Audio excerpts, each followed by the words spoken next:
Welcome to section 2 of lecture 4. We've now made the transition into the interpersonal grammar of the clause. So the grammar of the clause as a move, as an interactive move in exchanges and dialogue. And we'll continue along those lines.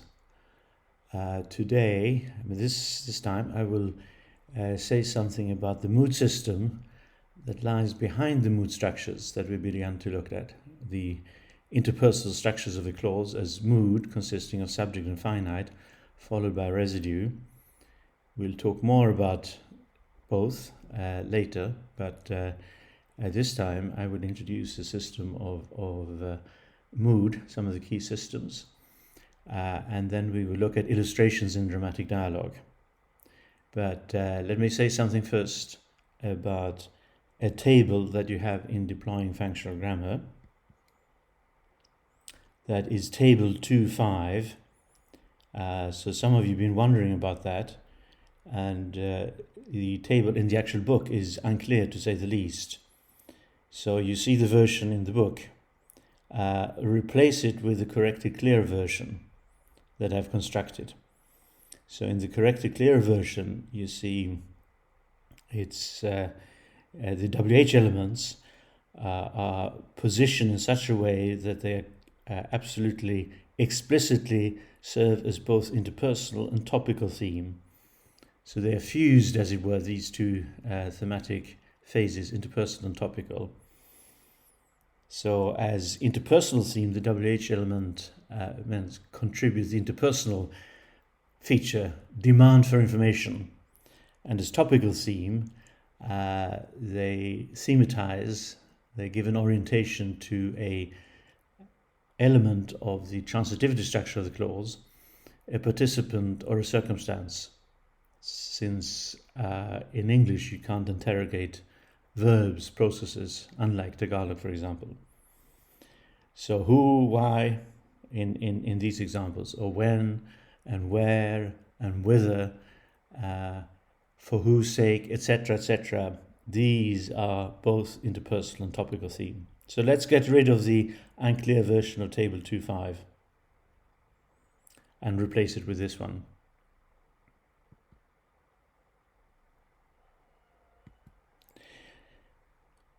Now, as a bit of a recap, let me return to the general principle we use throughout the semester. That is, when we look at a particular area of the grammar, like theme, like mood now, we're always located in some region of a map of the overall grammatical resources of the language, or lexicogrammatical resources. And I think this map metaphor is useful. I've used the term lexicogrammatical cartography for many years. And in 1995, I published a book called Lexicogrammatical Cartography that was organized around the systems used to describe the wording potential of the language. So I think the notion of using a map when you set out on a journey is, of course, very natural. So anytime you set out on a walk, on a hike, or a driving tour, at least it used to be the case, you get a map. Maybe nowadays you just whip out your smartphone and follow whatever map application it has. So here a number of years ago, Ruka Hassan to the right, Michael Halliday, and a colleague from CBS, Kazuhiro Teruya, and a group of us set off on a little hike on Lam Island. And of course, the first thing you do, at least if you're Michael Halliday, is you chart the hike on the map. The same principle applies then when you hike around or when you move around a language, as we're moving around the lexigram of English today and this semester. Now, this map that we've been using is, of course, more schematic, and in particular, we've used a projection, as it were, that we call the function rank matrix. Here you have a very detailed version. It's in your folder, in the shared folder under summaries and displays and so on. And you can see that we have the same organization as in the more schematic one I've been using. So horizontally, column headings, the meta functions, and vertically, the row headings, the ranks of units, and within ranks, the classes of units. Now, each cell in the map then is a location, is a starting point, for a system or set of systems dealing with the metafunctional resources at that rank of unit. So we've looked at theme for the clause, and we're now into mood. And you could, in fact, represent the systems as an index.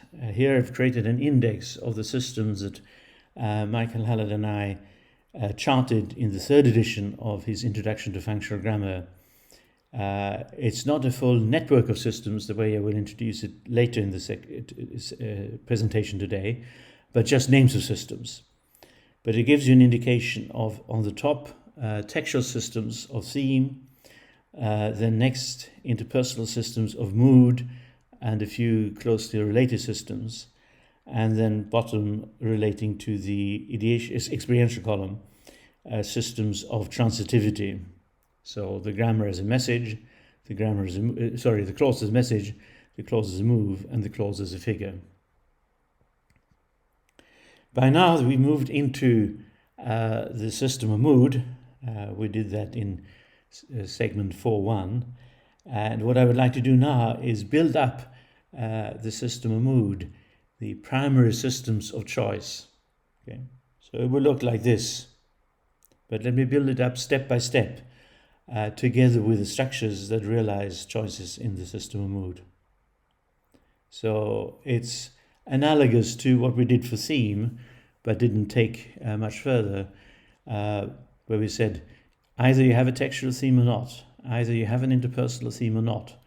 You always have a topical theme, and the choice there if it's marked or unmarked. But that's as far as I took the representation of choices in the system of theme. So let me take it a bit further in terms of mood, choices in the system of mood. So what we can say for English is that any clause, you will have a predicator. And the predicator is the verb group minus the finite verb functioning as a finite in the clause, if that's split off from the predicator. So next time I'll be talking more about that. Now, if you have a clause, you have a number of interpersonal choices available. A very central one is mood type. So you remember, mood type has to do with the grammar of speech function. And the basic distinction here is between indicative clauses and imperative clauses. In principle, indicative clauses, these are exchanges of information. So statements and questions, propositions, as we call them. Whereas imperative clauses are exchanges not of information, but of goods and services, but specifically demands of goods and services, as we saw last time. Now, any clause will have a predicator minimally. So if you have a clause like leave, come, that consists of only a predicator. But if you have and that may be enough for the most common imperative kind of clause, adequacy-oriented clause. But indicative clauses in English always also have a mood element. And last time we began to see the significance of the mood element. And it consists minimally of finite and subject, but we can't specify the sequence because the sequence depends on the nature of the indicative clause. So the diagonal arrow in red here, pointing to a functional element, that's the realization of the choice. So if you choose a clause, then you have a residue that's really what's not mood. Again, I'll come back to it, consisting minimally of the predicator.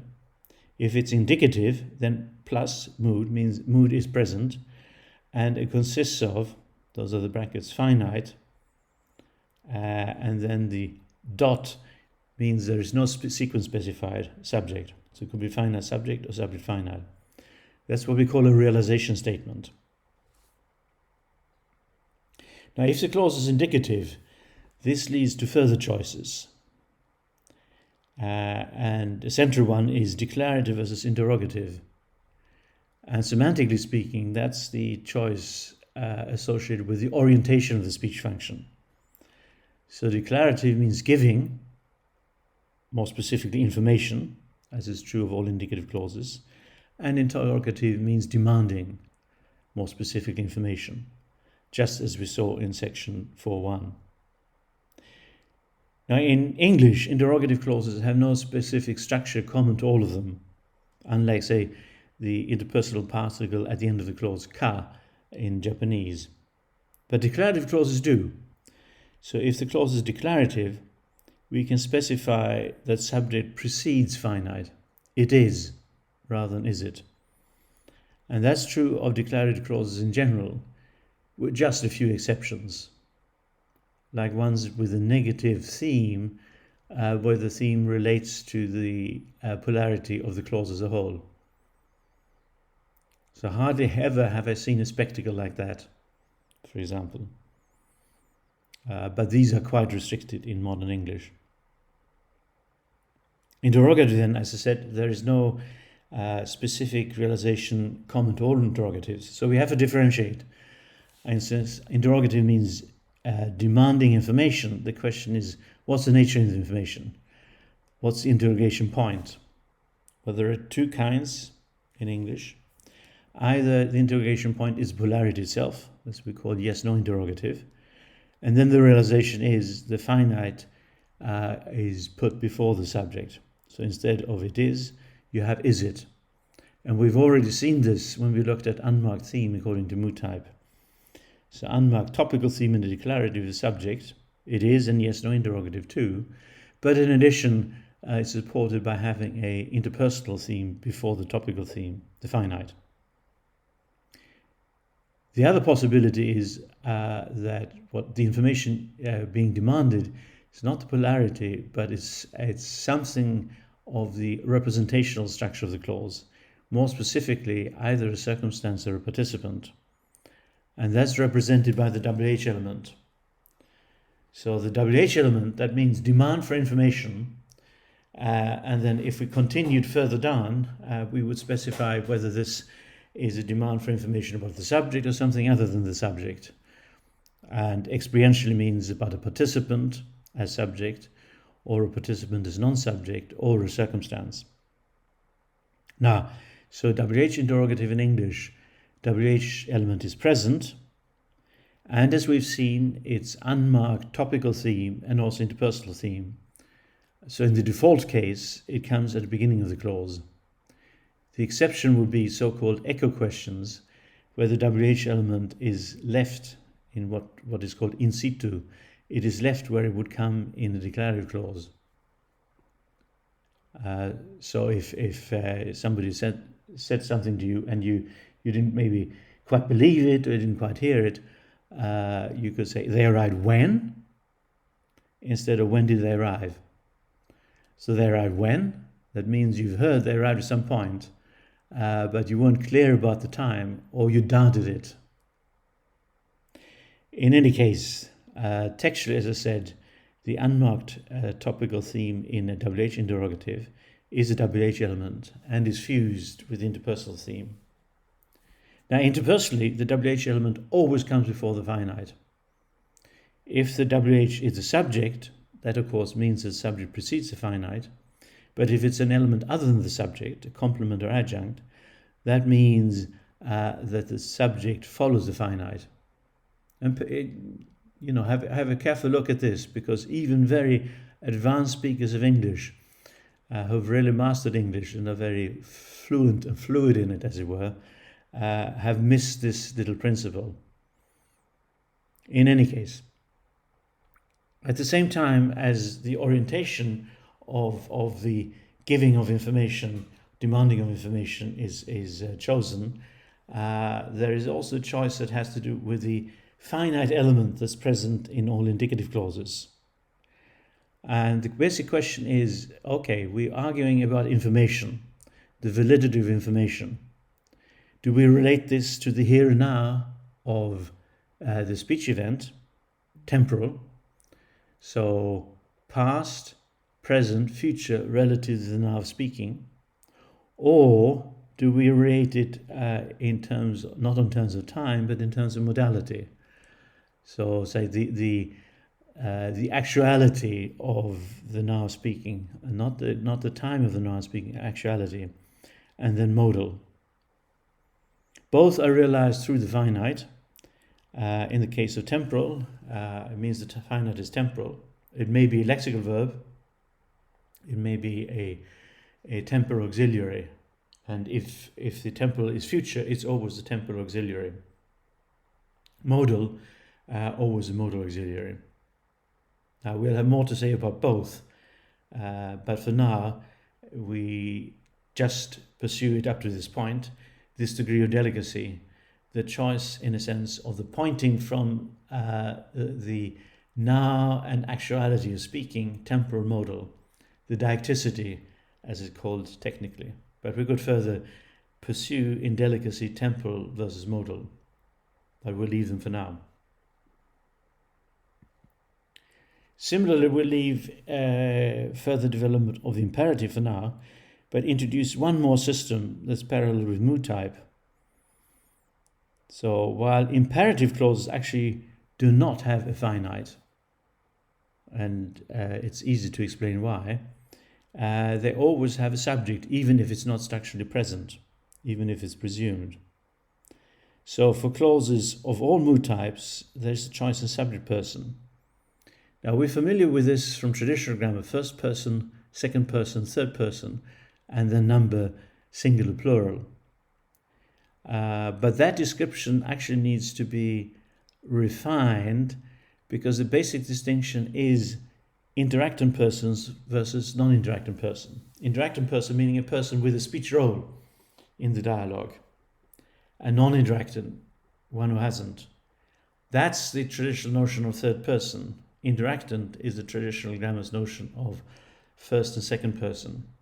But in English, the interactant is further specified as follows in modern English: speaker, I; speaker plus others, we; and addressee, you. So speaker plus others could include you, but it might not include you.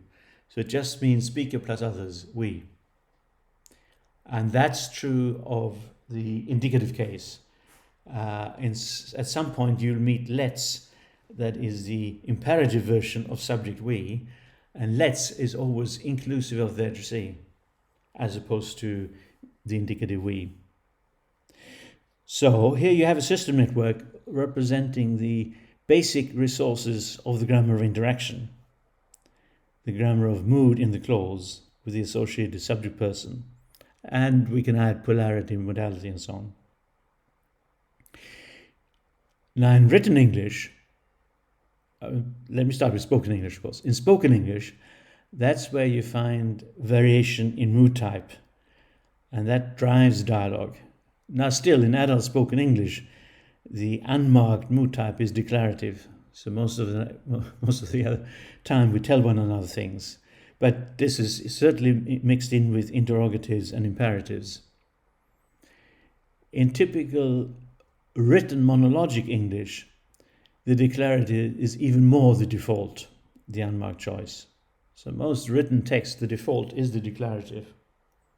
But there are some where the imperative is default. Let me give you just one illustration of that. So this is one I found in PolyU 1 or 2 years ago, energy saving tips. This text belongs to a class of texts you'll meet in 519. We'll also name them here in 540. Text where the activity of the context is one of enabling people, either by instructing them in doing things or by regulating their behavior. So the clauses here are all imperative. We'll just show that more clearly. So that's a system from mood type, from the system network we looked at. Save is save energy, imperative. Use a high fan speed rather. Dress, switch, affix, switch, unplug, install, read. So here all the clauses are imperative when there is a choice of mood. And you can compare that, for example, with a recipe or other instructional text, what we call a topographic procedure. So the kind of text you'd read as you set out on a hiking trip, for example, or in a driving tour.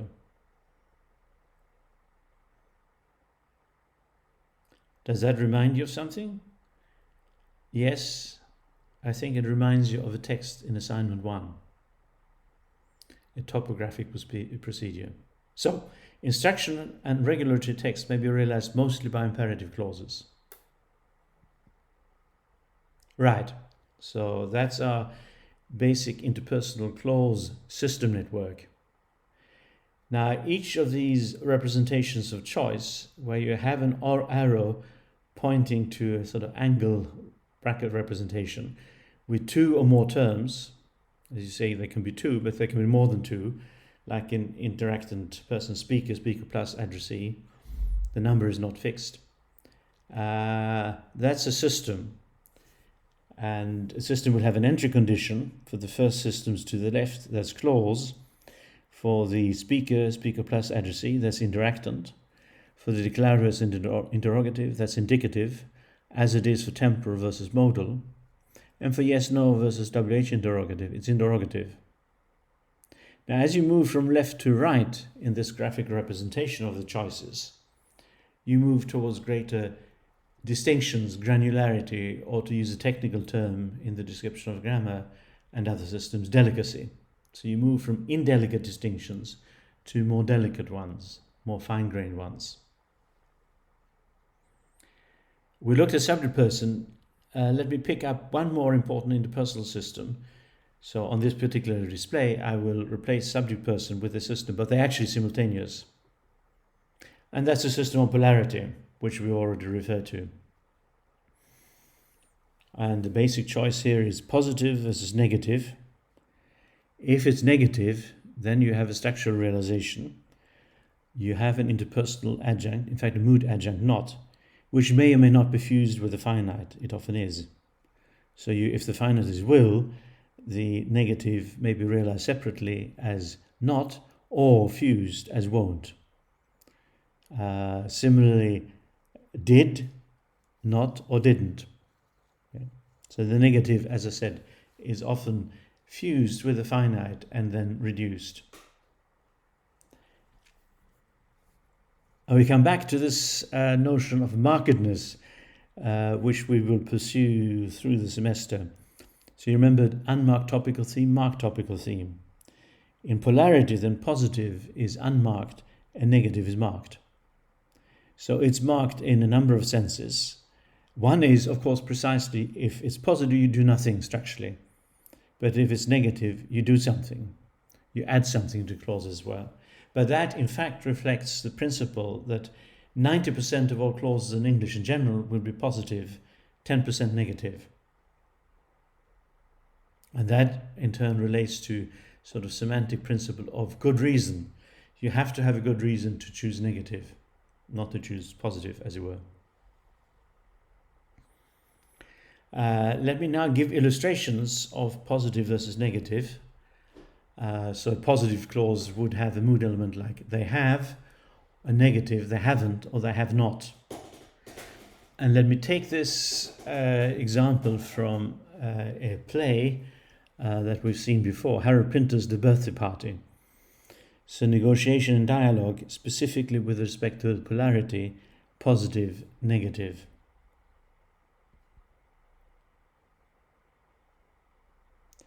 Let's follow the opening of an exchange. Stanley looking out of the window, or not looking out of the window, just saying to Meg, they've got a wheelbarrow in the van. And Meg says, no, they haven't. So Stanley initiates, full clause, initiates an exchange, full clause as a move. They've got a wheelbarrow in the van. Meg replies, no, they haven't. So her responding move is an elliptical clause, and what she leaves out is got a wheelbarrow in the van, because that's continuous. What's contrastive is a change in polarity, and that's signaled by the mood element. But Stanley insists, yes, they have.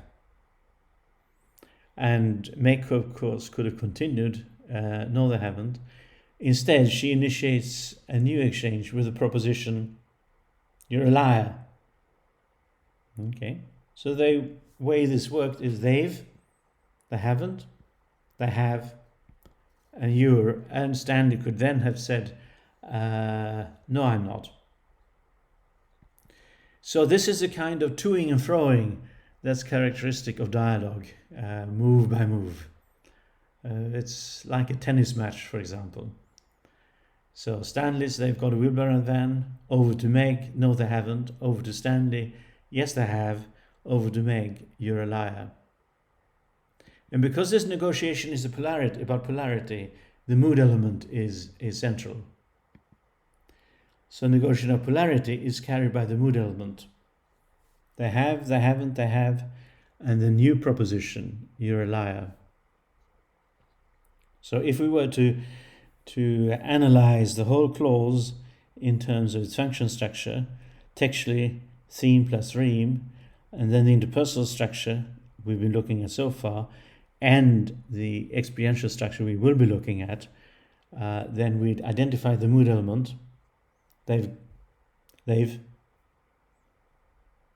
and then the remainder we call the residue. So what is not mood? So if mood is to residue, so mood is to residue in a sense as theme is to reme. But there's a different chunking of the clause, different partitioning of the clause, because this is interpersonal, having to do with dialogic considerations, interactive considerations, whereas theme reme is message oriented, the information flow. The residue typically has this predicator that is present in all clauses, whether indicative or imperative. As I said, the predicator may be separate from the finite, in which case the verbal group serving in the clause is split between the finite and the predicator.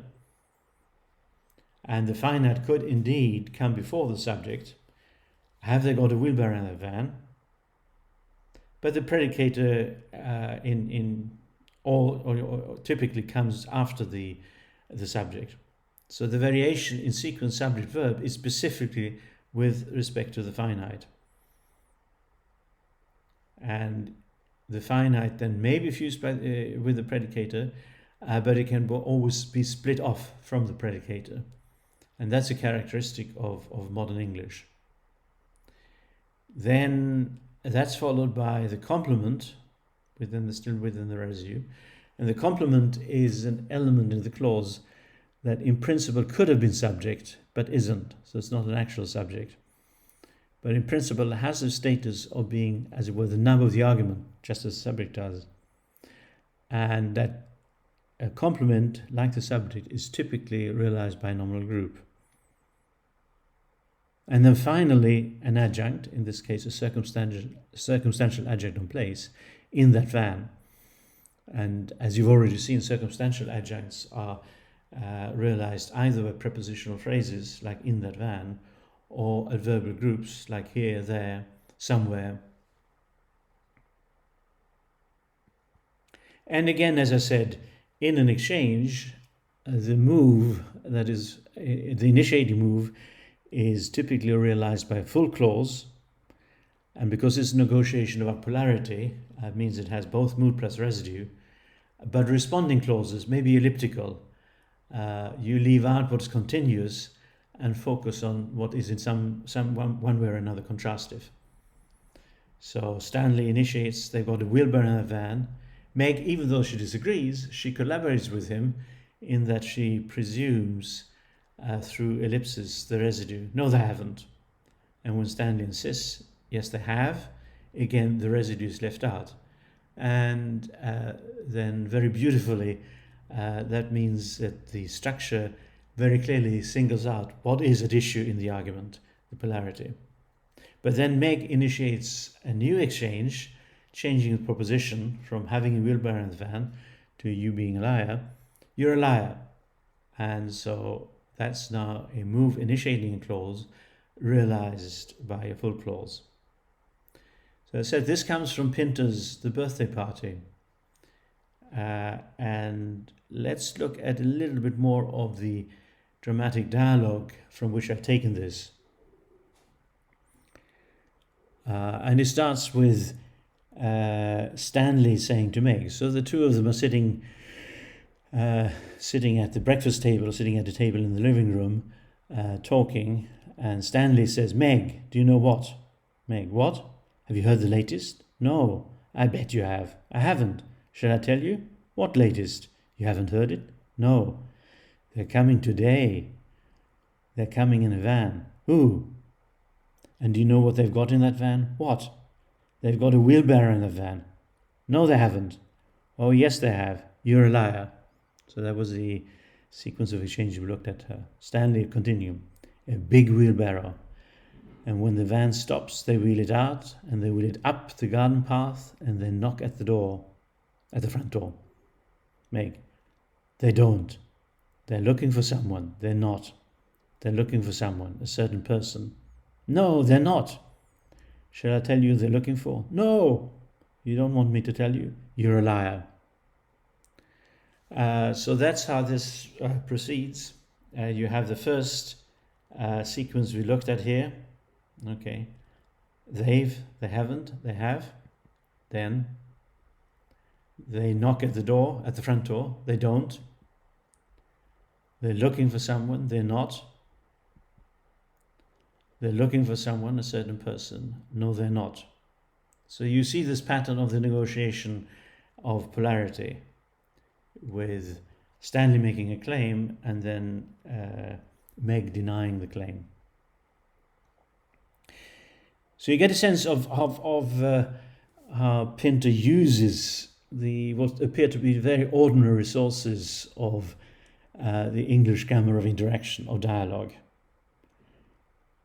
Now, let me take a little bit further, and I will play you two versions of this from two different productions. But let me say a little bit about the birthday party, which we'll probably meet again first. This is what the Wikipedia entry includes. So The Birthday Party, 1957, is a second full-length play by Harold Pinter, first published in London by Encore Publishing in 1959. It is one of his best-known, most frequently performed plays. In the setting of a rundown seaside boarding house, a little birthday party is turned into a nightmare when two sinister strangers arrive unexpectedly. The play has been classified as a comedy of menace, characterized by Pinteresque elements such as ambiguous identity, confusions of time and place, and dark political symbolism. So Pinteresque is indeed an adjective that is entered into English based on Harold Pinter's surname. So Pinteresque, you can remember that as a nice adjective to use. The Birthday Party is about Stanley Webber, an erstwhile piano player who lives in a rundown boarding house that mentioned before, run by Meg and Peter Bowles in an English seaside town, probably on the south coast, not too far from London. Two sinister strangers, Goldberg and McCann, arrive looking for him, supposedly on his birthday, and turns an apparently innocuous birthday party organized by Meg into a nightmare. This is before they arrive, the sequence of exchanges we look at. Now, there have been many stage versions. I will look at the first film version, 1968, directed by William Friedkin, with a screenplay by Harold Pinter himself. They collaborate on this. Friedkin is probably best known for a classic horror film from the 70s, The Exorcist, and a number of films. But he was passionate about making the birthday party, and he managed to get the funding for it. This was before he became a very well-known director thanks to the success of The Exorcist and then The French Connection, and a number of other films. And the second version I'll play you an excerpt from, a passage from, is about 20 years later, a BBC play, part of a play series they have.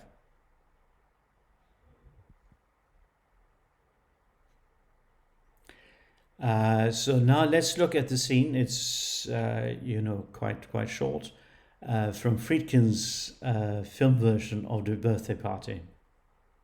So here you have Meg leaning in over Stanley. So remember, Stanley is the boarder. He is the only boarder in this boarding house run by Meg and Petey. Did you pay a visit this morning? Meg? You know what? What? Have you heard the latest? No. I bet you have. I haven't. Shall I tell you?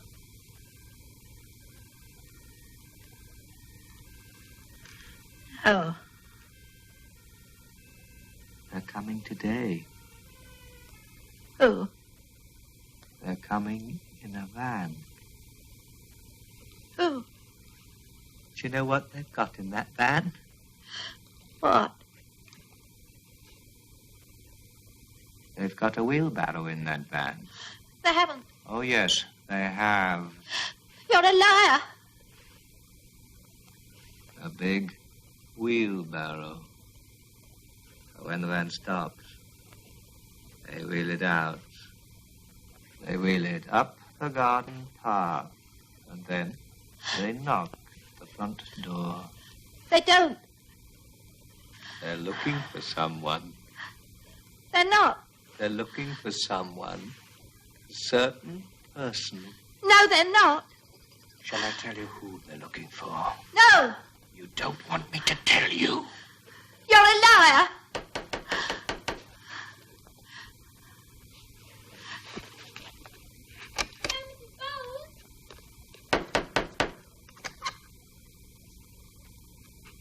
Hello, Mr. Bowes. It's come. Oh, yes, just come. What?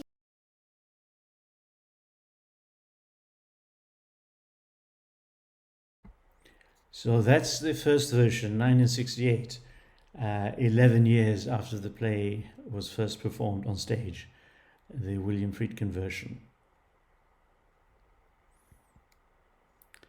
Here is the second version, a BBC TV play from 1987. You can, different actors, different director. Again, listen to the performance. And when you've heard both, and you have the recording of the presentation, you can go back to them, and you can listen for the potential that's left in the play, in terms of how the different lines are performed, in terms of rhythm, intonation, voice quality, and of course other aspects of the meaning making in face-to-face interaction. Meg, you know what? What? Have you heard the latest? No, I bet you have. I haven't. Shall I tell you? What latest? You haven't heard it? No. They're coming today. They're coming in a van. Who? You know what they've got in that van? What? They've got a wheelbarrow in that van. They haven't. Oh, yes, they have. You're a liar. A big wheelbarrow, and when the van stops, they wheel it out, and then they wheel it up the garden path, and then they knock at the front door. They don't. They're looking for someone. They're not. They're looking for someone, a certain person. No, they're not. Shall I tell you who they're looking for? No! You don't want me to tell you? You're a liar!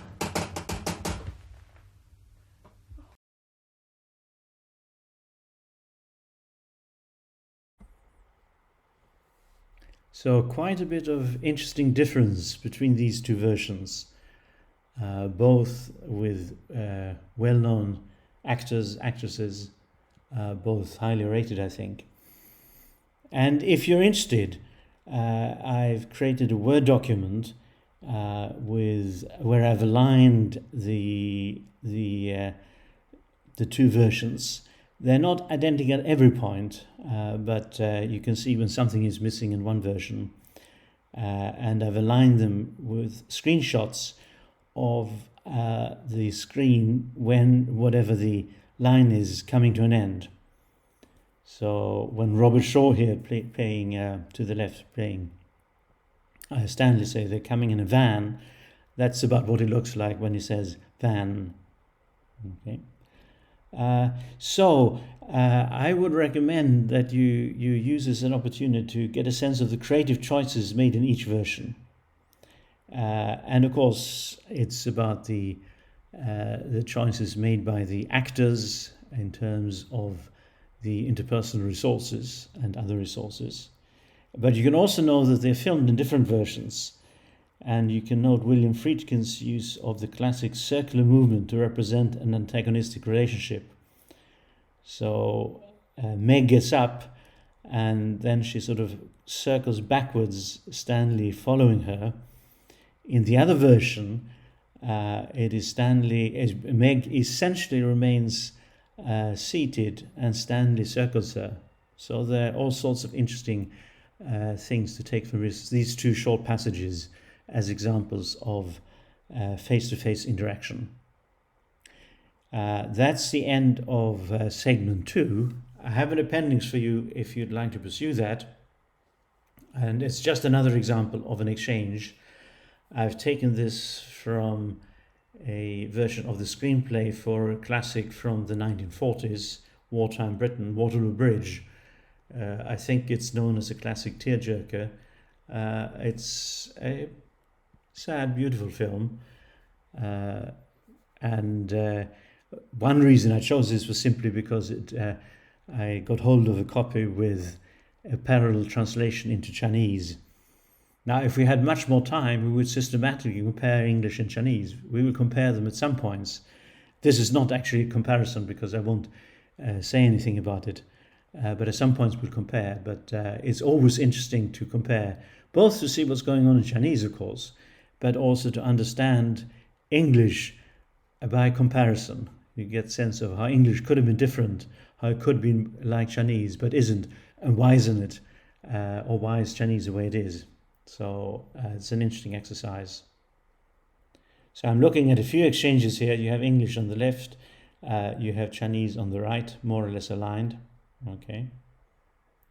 And I've just picked out a few examples. Roy, an offer, shall I carry that? So that's one way of constructing offers in English. It looks like a question. Grammatically, it's a yes-no interrogative. With a very special modal shall, which in modern English is quite restricted. And one of its few surviving uses is as an indication of an offer realized by a yes-no interrogative. Shall I carry that? Initiating end, and Myra, the woman, responding, no, I only drop it in emergencies. There's obviously a reference to what's gone on before. So that's an exchange, initiate, response, yeah. And Roy follows up, well, I hope I'm around the next time it happens. And Myra, it isn't very likely, is it? Okay. So you can use this for a study of modality as well. So another exchange follows that. And you can also compare with another aspect of Chinese. You can compare the use of question tags in English. You're rather a matter of fact, aren't you? It isn't very likely, is it? So have a look at what Chinese does on these occasions. Okay. Or you're rather romantic, aren't you? Okay. So it gives you just a little bit of an opportunity to compare instantially English and Chinese with the Chinese translation of an English original. So this question tag, we've met it question tags in a few number of occasions now. You're rather matter of fact, aren't you?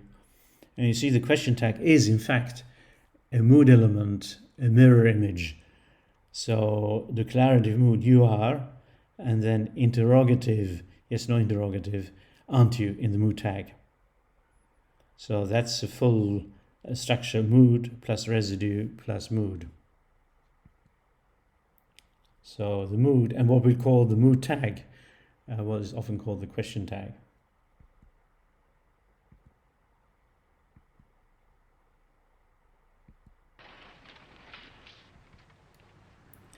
So here is little. Thank you very much. I hope you get back safe and sound. Thank you. Here, take this. Your good luck charm? Perhaps it'll bring you luck. I hope it does. Now, look here, I can't take it. It means so much to you. You'd better have it. I was beginning to rely on it too much. Well, that's wonderfully kind of you. Olympic Theatre, please. Goodbye. Goodbye.